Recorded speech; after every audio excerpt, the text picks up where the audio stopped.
Hello guys, hello everyone.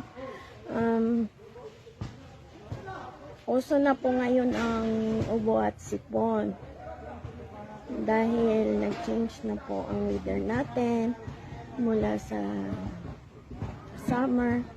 Ngayon po, winter na po, palagi na po umuulan.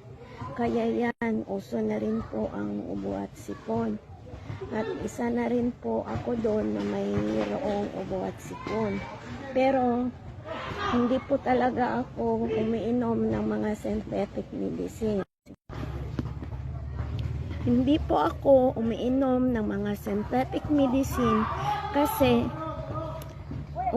umiiwas po ako guys na sa mga side effect ng mga synthetic medicine.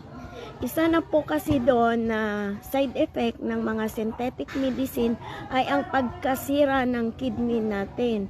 Kaya yun po ang iniingatan natin guys. Kaya ginapromote ko po talaga ang mga halamang gamot, mga proper mixing ng mga fruit and vegetable,